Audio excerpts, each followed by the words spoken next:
So it's 2 o'clock, ladies. So this is a program that Barbara Esring has coordinated, and she's in charge of our education team.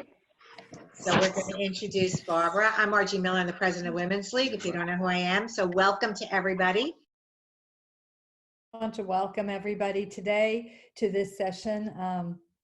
I met Naomi when I was in Israel at one of the days of study, the Women's Days of Study. I had the opportunity to go to one of the Women's Days of Study in Israel.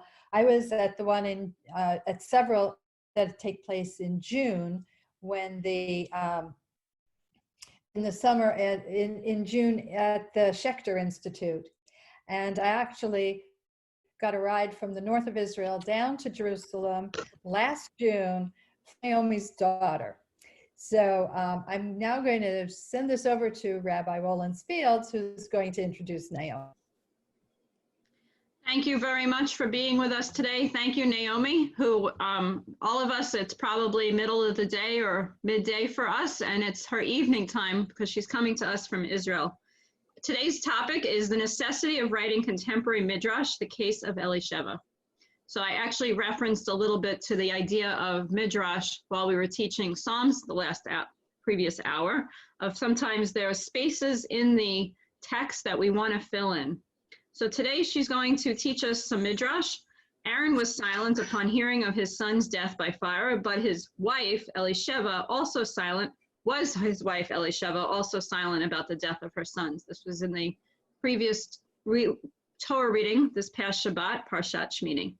Naomi Graetz taught English at Ben Gurion University of the Negev for 35 years. She's the author of Unlocking the Garden, a feminist Jewish look at the Bible, Midrash, and God.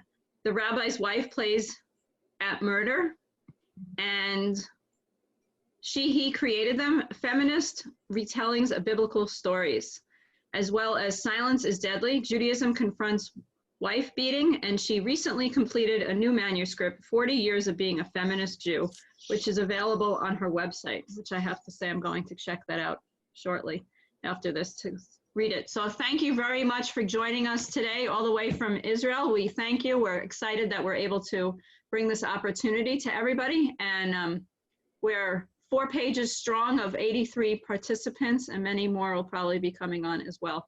So Naomi, as you're a co-host, it's all yours. Thank you. This is a topic that's very dear to me, and when Barbara asked me to choose anything I could, I chose this.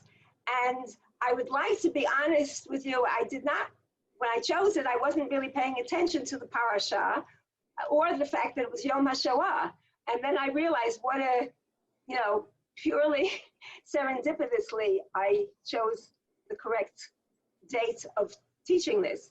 So there are 2 parts to this, or actually 3 parts, and I hope you'll bear with me and that we'll have an interesting conversation. So because it's Yom HaShoah in Israel already, and we already had some services for that, I thought I would start out by connecting Aaron's silence about hearing of his son's death by fire with Yom HaShoah. And I think it's very important for us to think to a certain degree about giving a name to something inexplicable that we cannot understand. And the Hebrew word for the Holocaust is Shoah, which in Sophania 1:15 is a day of wrath, trouble, and distress. And the word Shoah, calamity and desolation, Yom Shoah or Shoah. And the other name, which is more familiar to you, is that of the Holocaust, which actually means burnt whole or burnt offering or sacrifice consumed by fire. And since that's what really does happen to Aaron's children, I think that it's very much connected with the Shoah and some of the things we'll be talking about today, or that I'll be talking about this evening. Actually, sorry, for me it's evening, you it's daytime, afternoon. Some of the things we'll be talking about really are connected to both the Shoah and also to Aaron. And so I think I'd like to try to understand today is our need to understand very often causes us to explain things in unsuitable ways. And this is the message I'd like to take with you today. And this is something we should keep in mind when we explore the text and the Midrashim about what I call the Aronson family, Aaron, Elisheva, Nadav, and Avihu. The text that we're looking at is the text from Parshat Shmini, as Ellen pointed out, which is the text we had last Shabbat. And this is the text. Now Aaron's sons, Nadav and Avihu, each took his fire pan, put fire in it, and laid incense on it. And they offered, in Hebrew, vayakrivu lifnei, before the Lord, alien fire, which he had not asked them to do. And fire came from milifnei, from the Lord, and consumed them. Thus they died at the instance of, before lifnei, the Lord. Then Moses said to Aaron, this is what the Lord meant when he said, to those near to me I will show myself holy, bikrovai akadesh, and gain glory before all the people. And what was Aaron's reaction? And Aaron was silent. And what's really interesting is the fact that you have here the whole idea of sacrificing, coming close, and those who are close to me. So you have here a karban and coming and sacrificing by akrivu, and then people who are close to God, krovai, all of these words are related, and they all are in front of or next to God. And then what is Moses' reaction and what does he say to Aaron, which is really hard to understand. And he basically tells him not to mourn. Do not bare your head and do not rend your clothes, lest you die and anger strike the whole community. Because they're leaders, they are expected to act like leaders and are not supposed to show mourning, which I find very, very difficult to understand, and I think Aaron probably does as well. Who can mourn? The house of Israel. And they are told not to go outside the entrance of the tent of meeting because they might die, because the Lord's anointing oil is on you. So they have to basically stay indoors, pretty much like we are today, continue functioning, and pretend or act as if nothing terrible has happened, as if they're not consumed with grief. And then a little bit later, this continues, and God says to Aaron not to drink wine or other intoxicant, you or your sons, when you enter the tent of the meeting, that you may not die. This is a law for all time throughout the ages. So when we read this, we have lots and lots of questions, too many questions. And I'm wondering, is there a message in the story? Will we ever understand why this happened to Aaron's sons? Now, this is a sacred text, so we can be sure that our sages will find some meaning, and we ourselves will continue to find meaning. And the first thing that we look at always is to see what the Midrash, the traditional Midrash, has to say about this. And in Leviticus Rabbah 29, Rabbi Mani says, the sons of Aaron died for 4 things, in connection with each of which death is mentioned. And the 4 things are because they had drunk wine. The second is because while officiated, they lacked the prescribed number of garments. Perhaps they weren't wearing the right clothes. The third is because they entered the sanctuary without washing hands and feet. So in 2 and 3, apparently they're not showing well, actually in all 3 of them, they're not showing proper respect. And finally, the 4th one, which is, one would ask, what's the connection with that? We could understand 1, 2, and 3, drinking, not dressed properly, not washing your hands. But the 4th one is because they had no children and no wives. And so this is problematic as well. So the question is, what are they talking about? Why do they try to say anything about this? What are they trying to explain? And today, when we try to find explanation for things, and I say find with quotation marks, we wonder, does any of this sound familiar to us? We tend to blame the victim. We look into politics. And so we try to find explanations for things. So in Leviticus Rabbah, it continues and it says that they were arrogant. Many women remained unmarried, waiting for them. They were dying to marry them, but they were not interested. And what did they say? What did these two boys say? Our father's brother is a king. Our mother's brother is a prince. Our father is a high prince. And we're both deputy high princes. What woman is worthy of us? So we have here already the Jewish male prince of today. The origin perhaps begins here. Another instance, a quotation from the Talmud from Sanhedrin 52a. Moses and Aaron once walked along with Nadav and Avihu behind them, and all Israel following in the rear. Then Nadav said to Avihu, oh, that these old men might die, so that you and I should be the leaders of our generation. But the Holy One, blessed be he, God says to them, we'll see who will bury whom. So their punishment will be because of their arrogance, because they could not wait to be the leaders. They ended up being killed. So they're, in a sense, responsible for their own death because they couldn't wait to be the leaders.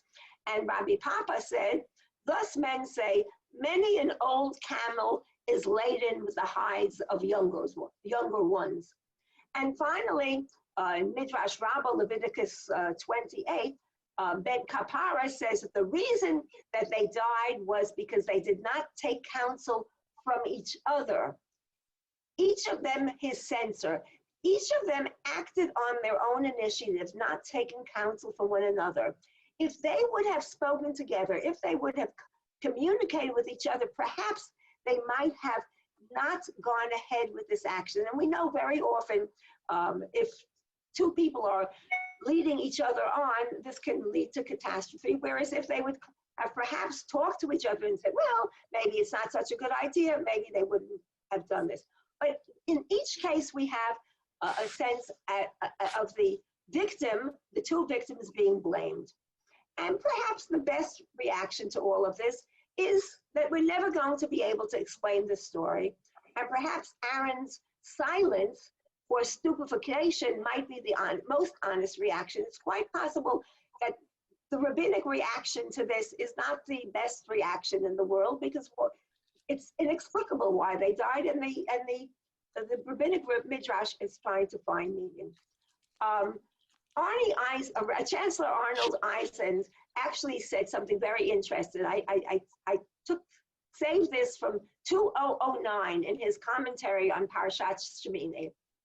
When he heard the lesson, this is Arnold Eisen commenting, when he heard the lesson drawn by Moses from the event of his son's death, Aaron was silent. He got that right, I believe. Theology fails at such points of contact with the ultimate.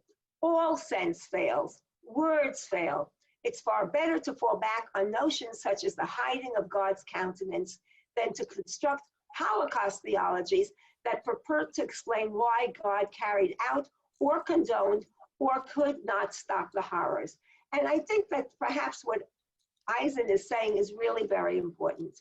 But now we've spoken enough about Aaron's silence and the need to be silent, but what about Elisheva? Elisheva is famously silent. Aaron's enigmatic silence is to be contrasted with the total absence of Elisheva's response. Was she silent too? Is it possible that she didn't react to the text? Was she accepting of all this? Did she get a chance to express her emotions or anger?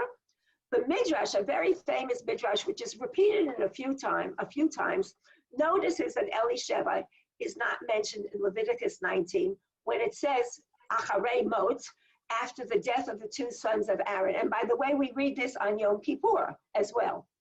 And this is how the Midrash explains it in Leviticus Rabbah 22. Elisheva, and this Midrash is repeated many times. Sometimes there are 5 crowns and sometimes 4 crowns. So pay attention to the fact in this particular one, there are 5 crowns, but very often there are only 4 crowns. Elisheva bat Aminadav, the daughter of Aminadav, did not enjoy happiness in the world. True, she witnessed 5 crowns, attained by her relatives in one day. Her brother-in-law Moses was a king. Her brother Nachshon was a prince. Her husband Aaron was high priest. Her two sons Nadav and Abihu were both deputy high priests. Pinchas, her grandson, was a priest anointed for war. But when her sons entered to offer incense and were burnt, her joy was changed to mourning. Thus it is said, after the death of the two sons of Aaron, not Elisheva, because her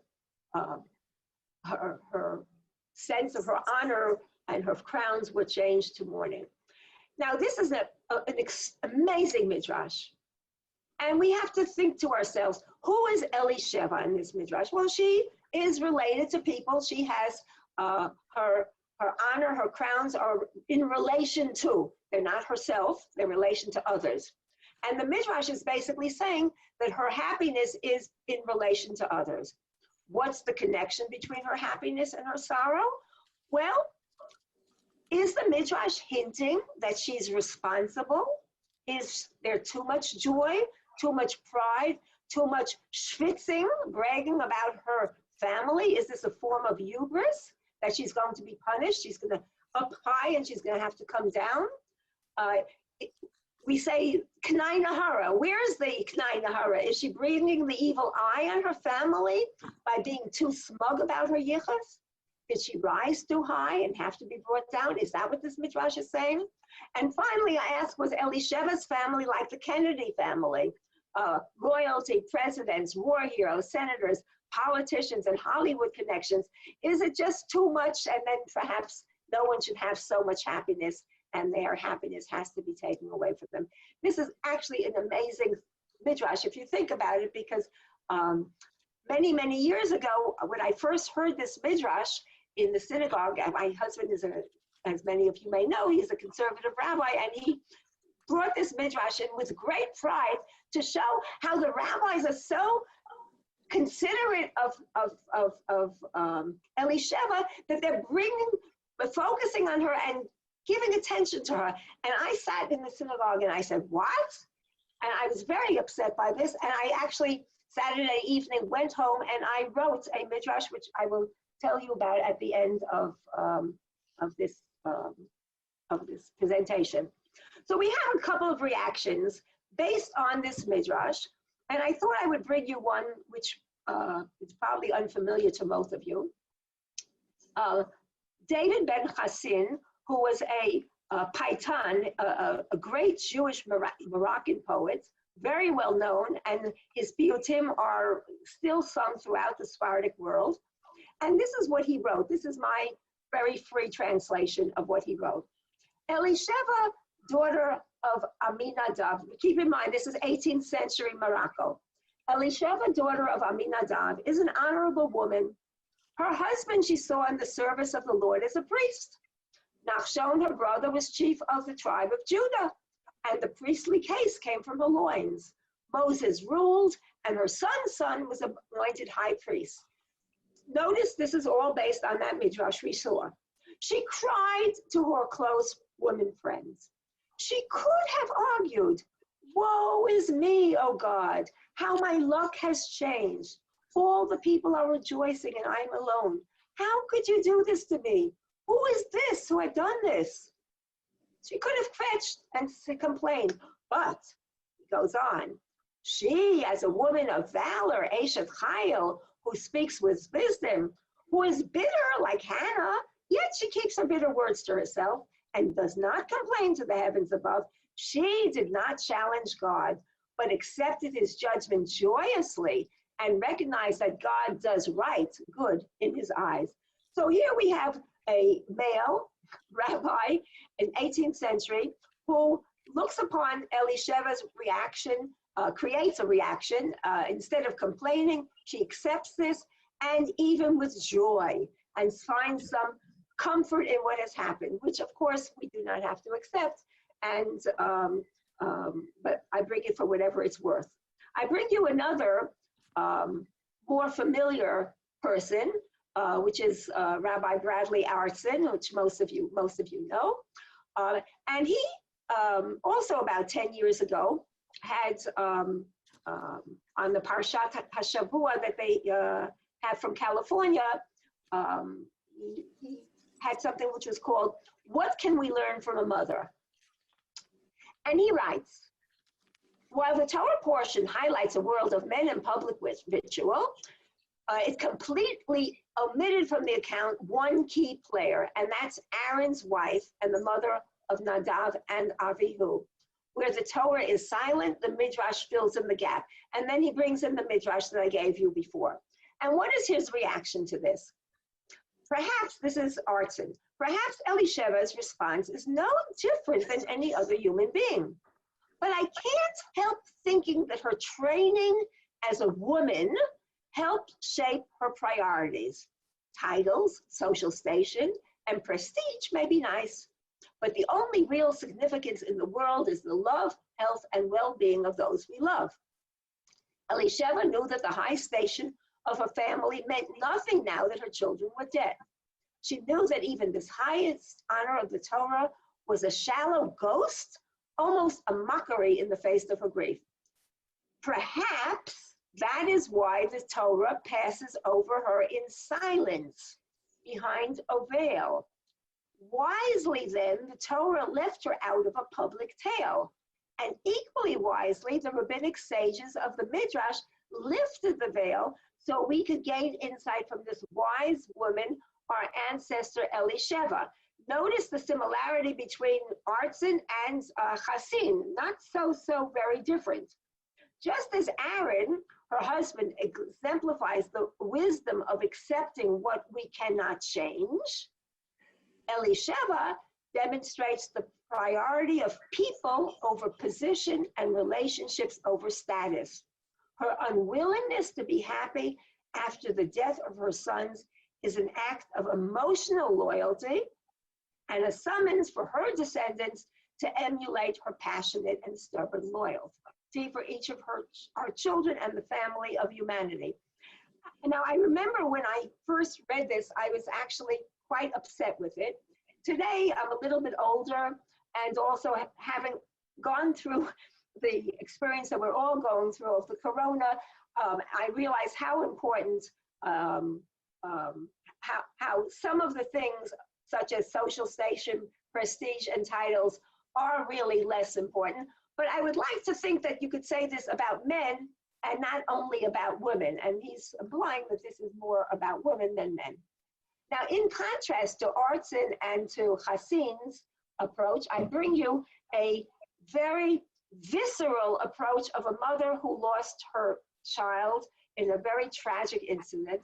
And this is Sherry Mendel. And Sherry Mendel reacts to the unexplainable, horrific murder of her son.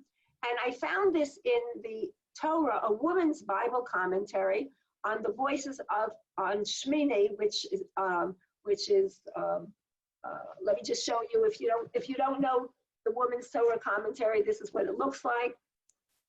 Everyone should have it on their bookshelves, and if you don't, you should get it. And in her book, The Blessing of a Broken Heart, this is what she wrote, and it's very visceral. Mourning my son has similarities to labor. The contractions of pain rush through my body like a knot that is tied tighter and tighter, so that I am unable to breathe, dead along with my son. When my womb becomes a grave, I feel the pain of him in my belly, a pressure bearing down on me. It will always be inside of me. And though I hope and pray that one day I will not be as great with pain as I am now, the pain will never leave me. So this is an exceedingly honest reaction to the horrific murder of her son. The editors of the Torah, a woman's Bible commentary, put this together. So it's now an intertext, a text that we read together with the story of Elisheva's losing her sons. A very interesting poem, which I translated from the Hebrew, is by Avital Engelberg, who wrote something called Who are you, Elisheva? It appears on the Kolech organization, Kolech.org. It's a Hebrew organization similar to the Orthodox Jaffa. And this is what she writes about Elisheva. Who are you, Elisheva? By Avital Engelberg. She doesn't speak, but she's present, and her presence is felt already from the beginning. A sort of figure on the stage, watching what's happening from the sidelines.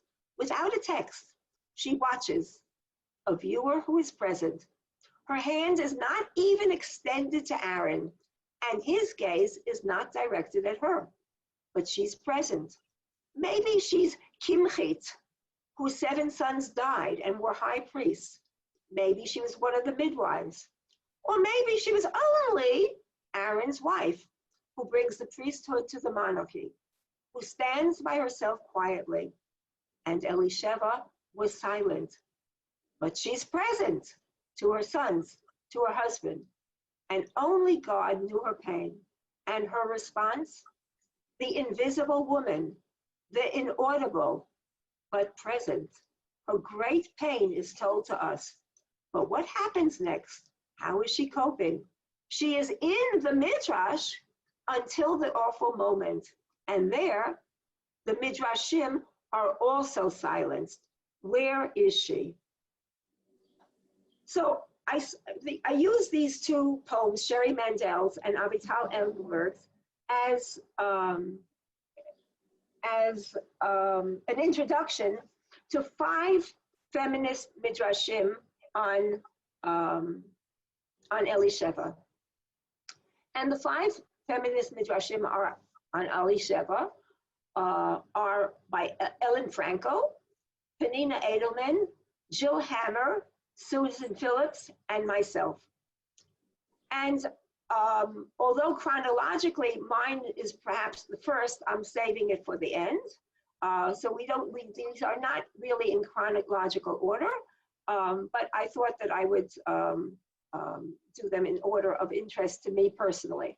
So we start with Ellen Frankel's book. You might know it, The 5 Books of Miriam. It came out in 1996. It's a woman's commentary on the Torah, and women speak. She has all sorts of characters, and they speak, and it's basically on each parasha, and it's a wonderful commentary on the Torah. And Elisheva speaks in her own voice in the 5 Books of Miriam. And this is what the daughters ask. The daughters in general, that could be all of us. Why does the Torah say so little about the dramatic deaths of Nadav and Abihu? All we're told is that the 2 men are unexpectedly consumed by divine fire, that Moses offers rather insensitive words of consolation to his bereaved brother. As it is written, this is what God meant when he said, through those near to me, I show myself holy and assert my authority before all the people. And that Aaron remained silent. About their mother, Elisheva's response, we're told nothing. Why isn't she even mentioned here? Why is she, like Sarah at the Akedah, absent before, during, and after this trial by fire? Does she know what her sons had been planning to do? Is she present when they're struck down? Does Moses address her as well when he speaks to Aaron? Is she silent like her husband? Or does she raise her voice in mourning and protest? And even though Aaron and their 2 surviving sons are forbidden to mourn because they're in a state of special consecration, is she also forbidden to mourn her own children? Does she demonstrate proper self-restraint? Or does she throw herself upon their graves and keen, as Middle Eastern women have done for centuries? Notice all those questions, and I think it's wonderful that we have questions and questions and questions. And even though we have answers, I always end every single class by saying, I hope you have more questions than answers. And this is a wonderful example of having lots of questions. And some of them will be answered with the Midrashim that we have, but not all of them. And Frankel's Elisheva speaks, and this is what she says.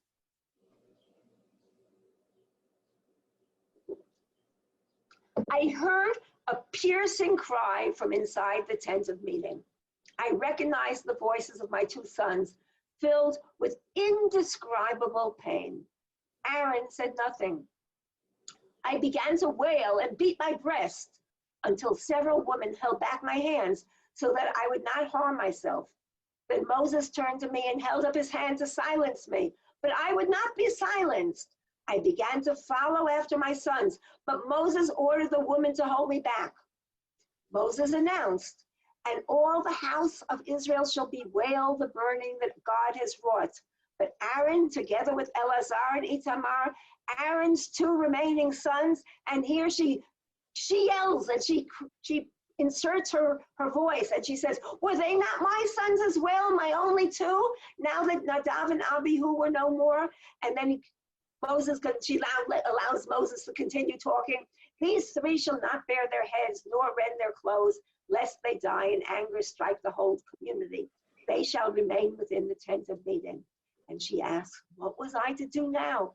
Was I allowed to mourn? And who would comfort me with my husband and two sons separated from me in the tabernacle?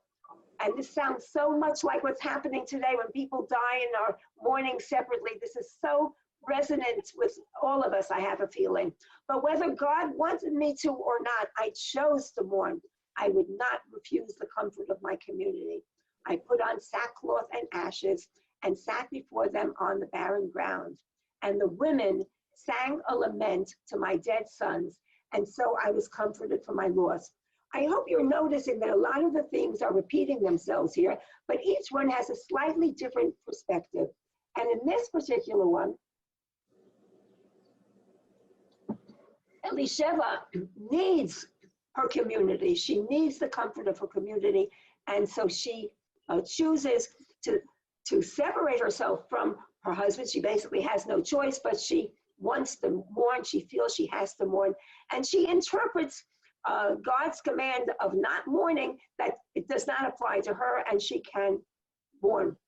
The next one is Penina Edelman's very interesting book called Praise Her Works, Conversations with Biblical Women. It's based on Midrashim on Eshet Chayil, and every single verse has a different woman in there. It's a very interesting book. I happen to have something in there, not about Elisheva, but about Vashti, but it's a very interesting book, and if you don't know it, you might want to look at it. It's published by JPS.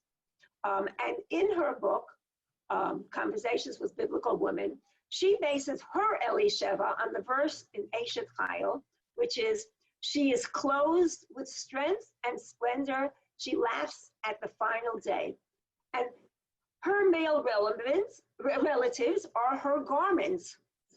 She basks in their glory.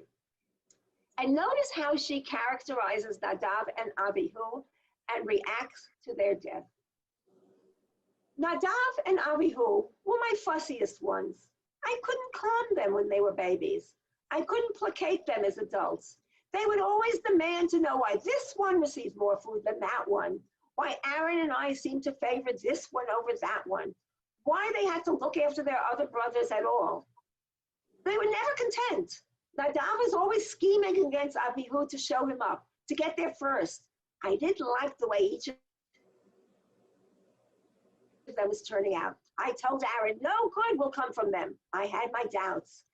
I had learned from all those years of midwifery, we'll talk about the midwifery later, that a child's destiny is stamped in their eyes with eternal light. In other words, she could tell from their very birth that something was wrong with them. It's some sort of predestination. When my two oldest sons, Nadav and Abihu, strode up to the altar, in what they may have thought was an imitation of their father, the high priest, what was in their minds? How long had they been planning their subterfuge? What did they think would happen? Was it their glory or God's glory they were honoring? She asked the question, what is she doing here? She is actually, to a certain degree, blaming the victim. She's saying they deserve to get what they got. They weren't such great sons, and perhaps what happened to them was their own fault. However, she's still their mother. And when I saw them struck down, my spirit briefly left me and went to be with them. My boys had come from my womb, and now they were returning to the earth's womb. At that moment, I could not weep and I could not laugh. So this is very meaningful to me, because I think that sometimes we can see our children, we can see their faults. However, when something bad happens to them, they still are our children, and we somehow see them with rosier eyes than we might have seen them when they were alive. The next one is Jill Hammer, Sisters at Sinai, New Tales of Biblical Women. And here we have a interesting, her tales are very, very, very learned. They're based on Midrashim. Jill Hammer, I believe, is a conservative rabbi. She's today has gone a little bit off the deep end. She's a Kohenet. She's a very interesting person, and very, very, at the back of her book, she has the notes, which I think are in themselves are fascinating. I'm going to bring you an instance of her notes.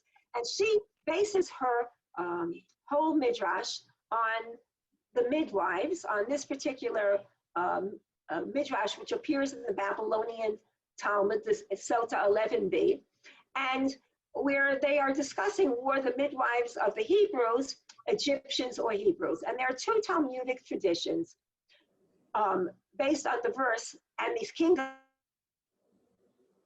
of Egypt spake to the Hebrew midwives. And of course you could say the midwives to the Hebrews is one possibility, or that the midwives themselves were Hebrews. There are two different traditions. And here, Rav and Shmuel differ in their interpretations. One said they were mother and daughter, and the other said they were daughter-in-law and mother-in-law. According to him, who declared they were mother and daughter, they were Yocheved, Yocheved's Moses' mother, and Miriam, Moses' sister. And according to him, who declared they were daughter-in-law and mother-in-law, they were Yocheved and Elisheva, who would be the daughter-in-law. So there is a tradition that Elisheva, Yocheved, and Miriam were all midwives. And it came to pass, the Midrash goes on here in Babylonian Talmud, and it came to pass, because the midwives feared God, that he made them houses. Rav and Shmuel differ in their interpretation. One said they're the priestly and Levitical houses, and the other said they're the royal houses. So we have here one who says they are the priestly and Levitical houses, Aaron and Moses. And then she goes on, and having this background of the somebody's phone, whoever you are, you should turn it off. Mute yourself, whoever you are. And in her notes to the 10th plague, and then we will look at a part of the Midrash, Hammer writes, and since we're now in the shadow of Corona, I thought her notes were very interesting. She writes that she was working for the AIDS Risk Reduction Project at the University of Connecticut. The word plague was very much on my mind. I wanted to write a Midrash that would deal with the shunning of victims of contagious disease. The sight of many, many firstborn Egyptians dying must have created panic among the people. I can imagine firstborn children being pushed out of their homes, shunned, even sacrifices. This image brings home to me the arbitrary nature of the plague, its unfairness, and of course, this speaks to all of us today in the shadow of the coronavirus. She writes, I was interested in the character of Elisheva, wife of Aaron the high priest. Who was she? Why did Aaron marry her? Didn't she have any joys of her own? The son of Elazar and Putiel's daughter is Pinchas, Elisheva's grandson, who has a special status. He is zealous for God and is given God's covenant of peace. The daughter of Putiel is another foundress of a priestly family, but who is she? Who are her sisters? Putiel's other daughters, and who is Putiel? In her Midrash, Putiel is the Egyptian woman who is spared by the angel of death. In the 10th plague, Pinchas, the most pure of the priestly line, is descended from an Egyptian convert. And here, just to give you a little flavor of this, it's a magnificent Midrash. Of all the Midrashim, including my own, but it's really my favorite. She has this picture of Elisheva, the midwife. And when I reread it to prepare for this, I was thinking of the doctors today who have to make decisions about leaving their homes to go take care of patients. And I was just, this so much resonated with me. So Elisheva, the midwife, debates whether to leave her house to see a patient during the 10th plague. The patient's sister says to her, "My sister's in pain. She can't even speak. She can barely sit up. She has no strength left. She can die. And you're going to sit here by your warm fire and stir your ashes because she's an Egyptian and because you're scared? What kind of midwife are you? Aren't you supposed to care about all babies?" And so she's in her home and her sister comes to get her. And then she, of course, goes out and with great fear, she goes out there. And remember, we're talking about, this is the 10th plague. This is when you're supposed to stay at home and have on your lintel, you're supposed to have blood, and that will protect you from the angel of death. And so she sees the angel of death about to take the baby. And she breathed a sigh of relief that the plague had not touched her. She began to think of returning home. Home made her think of all that this home was about to lose. She suddenly has empathy. And Elisheva whipped around and she faced the angel. Her anger suddenly focused on the unfair decree that took away innocent life. And from the shining came a voice. The angel of death is speaking to her and says, "Why are you here, Elisheva?" And then it goes on and tells her, "Your vigil this night has not been in vain. This mother and child will live because of you, and there will be an end to the plague on the firstborn. No one else will die on this night. I will give to your hands the power of saving life. I will give to your house the priesthood, and because you love this family as your own, your grandchildren will descend from it. With them, I will make my covenant of peace." We have come a very long way from Elisheva, the silent one who basks in the glory of who she's related to. I hope you're noticing how far we have come. But before we go even further, there's one more Midrash that I want to bring in. I almost didn't bring it in, but I did bring it in because, to be fair to her, I think it should be brought in. It's a 5th Midrash, which was written by Susan Phillips. It appears in a collection called All the Women Followed Her, a collection of writings about Miriam and the women of the Exodus. And this book was written in 2001, and there's a collection. I also have I own this book because I have a few things in there. And they did not want my Elisheva in there because they already had another Elisheva. They had some other of my Midrashim. They felt that I had too much in this book, so they didn't want it, which is, I felt very badly about it, but okay. And Phillips asked how Elisheva dealt with her heartbreak. So Elisheva starts out by, Phillips starts out by reframing the Midrash that we know, and notice what she adds here. Remember, we had the 5 crowns, sometimes 4, sometimes 5, but she has another crown here. In those early days when we first left Egypt, I often found myself nearly bursting with joy and pride.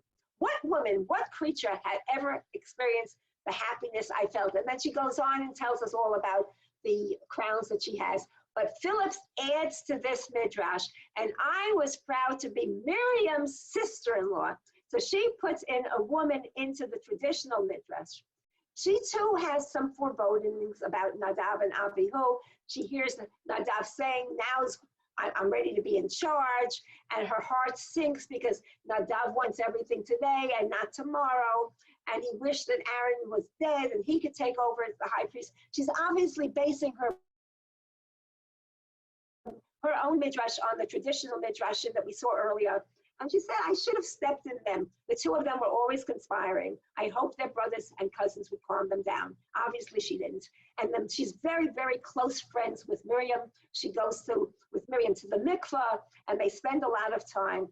And so it's Miriam who comes to tell her what happened, and this is how she reacts. "I was silent. I started to cry, loudly, hoarsely, until I felt weak and sick. After that, I felt no more joy. Instead of the pride I used to feel, I was fearful each time my husband and 2 remaining sons went into the tent. Although I pretended to feel as joyful as I used to be, I felt used up, as if my heart and soul had burned up along with my sons. And now we come to the 5th one, which is mine. So I actually wrote my Midrash in 87. I'll come back to the history afterwards, but it appeared in 2 of my Midrash, not the 2 is the same, my book of Midrashim, one which came out in 1993, and then was reprinted in 2003. And in both of these, I have an introduction to he created them, and I explain why I write Midrash. And I write Midrash because I think it's possible to find new meaning in the text, which we can then apply to contemporary issues. I feel it's important to retell the biblical tale in contemporary language and add dialogue and description to the original story. And by recovering or inventing other stories, I try to present new insights and perspectives to the original version.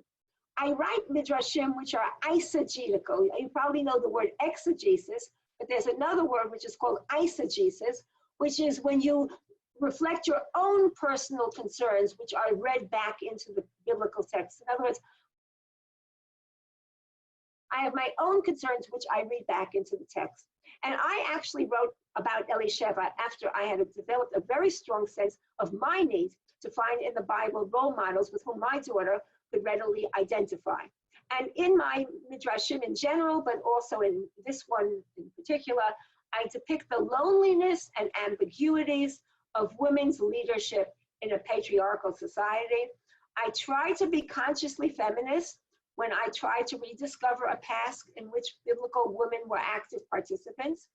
And in the case of Elisheva, I suggest that given the opportunity to be leaders, women's form of leadership might lead to a better world. And though Elisheva is only a name in the Torah, I have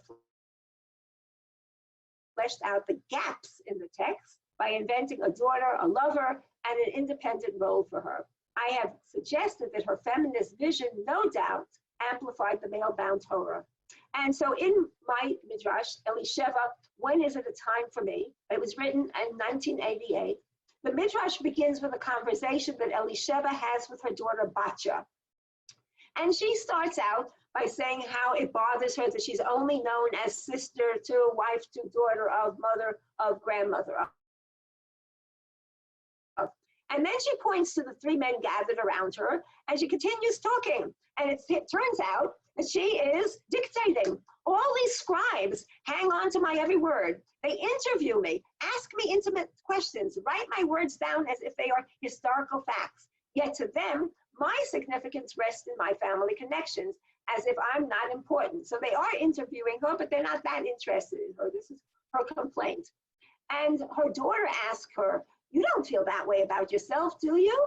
And Elisheva says, "No, not really. I'm beginning to have more of a sense of who I am. Who I am is not only in relation to others. I think I changed after the death of the 2 sons of Aaron." And her daughter is shocked, and she says, "But they were your sons as well." She says, "It's true I bore them, but were they my sons as you are my daughter?" Her negative view of her sons is seen in an acrimonious exchange of words she has with Aaron on the days of the boy's funeral. He says to her, "Why aren't you crying?" In other words, he's crying. Of course, this is a creation, because in the Bible story, he's not crying. Although there are some midrashim which say that when it says Vayidom Aharon, they say that Vayidom actually means crying, but that's a real stretch that the midrash does. We know that he's silent and does not cry. And he says, "Why aren't you crying?" And she said, "I shed enough tears when they were growing up. You spoiled them. They could do no wrong. I knew they were capable of great evil." And she saw her sons whom they wore, and she was not terribly happy about them. And even though they are dead, she still is able to see that they did things which were not very nice. For instance, they stole perhaps, and here I took a little bit from from some of the priests who appear, Eli's sons in the book of Samuel. I stole a little bit from there in my own Midrash here. And what I also chose to do in this particular Midrash was to be a little bit political. And I depicted Pinchas as a dangerous role model. And this is what I wrote in my introduction. Since in addition to being a feminist, I'm a politically moderate Israeli, active in the Masorti movement. I am very concerned about the influence of the extreme right. In the Midrash about Elisheva, Pinchas typifies the religious right-wing zealot who sticks to the letter of the religious law, often in violation of the moral law.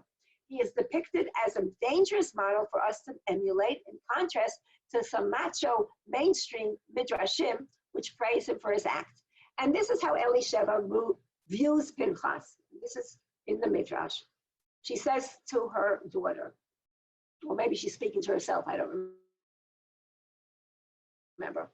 Pinchas is a perfect example of what I mean. Ever since God rewarded him with the priesthood because of his zealotry in slaying Zimri and Cosbi, he has been saying that Moses is an ineffectual leader who should now be removed. He is suffering from vainglorious pride. The rest of us are nothing to him.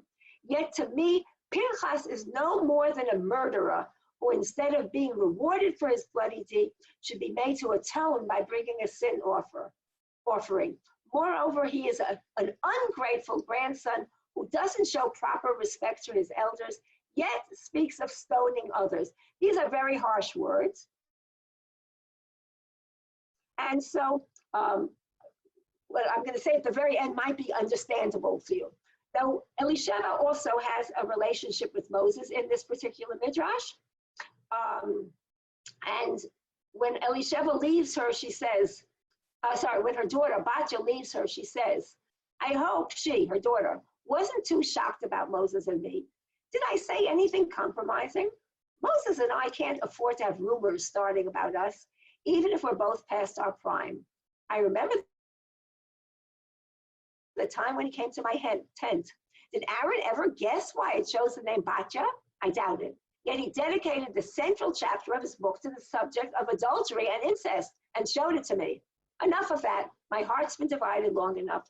If I want to make an impact, it will have to be through Aaron, not Moses. She recognizes that she's married to Aaron and not Moses, and that's who she has to influence. Clearly, Moses and Elisheva are on the same wavelength and managed to convince Aaron to include some moral laws in his boring book about priestly laws. And Elisheva, who's very opposed to sacrifice, and says the following, I don't know. I will never agree with those who say that God's Spirit rests in the sanctuary. Yet I fear we are heading for a period of intolerance and ritualistic behaviorism because of our ignorance and lack of faith. And this may sound like a political statement today, and maybe it is, but I wrote this in 1988. And so I'm going to conclude by saying a few personal things. First of all, I have no idea what time it is because I don't have I'm coming, yes, I have 4 more minutes, great. So I'm going to end on 2 personal notes. First of all, a little history. This evening is full circle for me. In the 80s, Dr. Lynn Heller, then editor of Women League's Outlook, commissioned me to write this Midrash. Although she loved it, it was rejected by the board because it was considered to be too critical of the tradition. Perhaps they were shocked by the fact that Elisheva had an affair with Moses and was so outspoken about formal religion. The late scholar feminist Hannah Safrai heard about the Midrash and she sent it off to a Dutch journal which published it. And this is what I actually dug it up. I was doing some cleaning. I actually found this. It appeared in 1989. One of my early publications, Dafka, was in Dutch. And the second personal note is a commercial break from a proud mother. I hope you'll forgive me for, it's the same movement, but I know it's a different group of people. And this is Merkaz.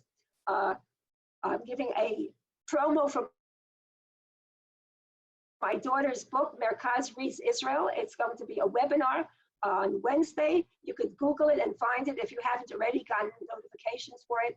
And it's an online book club, and their first selection is my daughter Abigail Graetz's book, A Rabbi's Daughter. I hope that you will join her on Wednesday at 1 p.m. and to learn about the book. And there will be a second webinar in late May, early June for participants to discuss the book. So I come back to the full circle for me in the 80s. And I really thank Barbara and Ellen for inviting me to talk this afternoon, because this is a Midrash that still speaks to me today. When I reread it, even though I wrote it 20, or are we talking 30 years? 30 years? Something like that. Anyway, 89, 87, that's 30 years, I guess. Quite a few years. It still resonates with me. And even though I don't really agree with everything I wrote then, but some of the things I still do agree with and still stand by it. And I think the major difference is that today, I would not blame the victims. In other words, I think I would try somehow or another to soften Elisheva's view of her sons. However, I still stand by what I said then about Pinchas being associated with the right wing. I still stand by that. So I don't know if there's any possibility to answer questions, but I see that we're up to 92 participants. I'm going to stop the share now. If anyone, I don't know how you handle this, Ellen, that's your problem.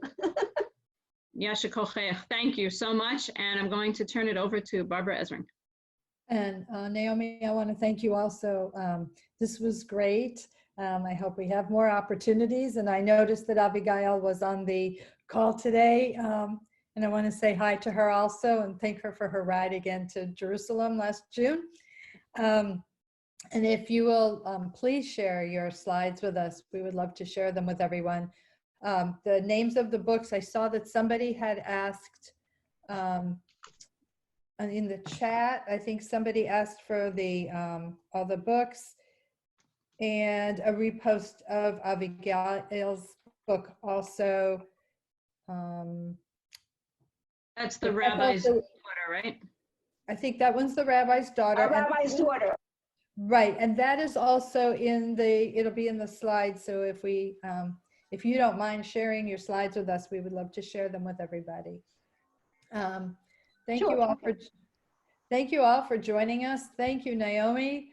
This was great, and we look forward to learning with you again. Okay, a few people have asked for my email, and I'll be happy to send it to everyone. And I see a lot of people that I know there. You want to write it in the chat, I'll write Naomi? it in the chat, yeah. Let me see, how Okay. do I get into the chat? 1 second. And I want to welcome Diane Friedgut, who's with us from Israel, our liaison in Israel. So I don't know if where she is, but I saw her in Jack before. Yeah, I'm here. Yeah. Hi, Hello, and thank you for everything that you do for us and to make this connection to Naomi. I know that she's as Barbara said, a frequent person at our Women's League, Masorti Women's Day of Study. Absolutely. There you are, on the front screen there. Okay. Oh, Thank you. okay, so I just sent my email to everybody, and I'll be happy to address questions. And I see a lot of people that I know there. We were at Park Avenue Synagogue for a year, and I see some people from Park Avenue Synagogue. And then we were also in California, in Zion, Ramot Zion, in Northridge. And so I see some people from there as well, who I know, plus other people that I know as well. But it's nice to see your faces here. So we could do a few minutes for questions, perhaps, and if people want to either unmute themselves or raise their hand. And I can hear someone's computer.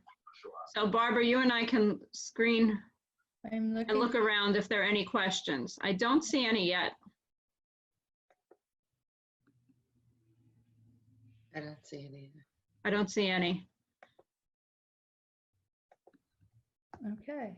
Wonderful. Thank you. Well, and if you have questions, I'm sure that if you send an email to Naomi, she'll be happy to answer your questions. Thank you all for joining us today. This will be available once we have edited the video on the Women's League website with the PowerPoint, I hope. And also you can rewatch it on Women's League's Facebook page. So thank you so much for educating us today. You were Yotzet. Is it Yotzet Min Hakal? You were excellent. I see my sister here. I see my daughter. I see Roz Reese from years ago. I see lots of people. It's wonderful to see all these people here who I know, and that's very exciting to me. I saw, so that's very, very nice. I'm just screening through all the faces right now. Okay, so I'll send you the PowerPoint. PowerPoint, excellent. Thank you so much. And to all, have a good day. We look forward to seeing you tomorrow at 1 o'clock.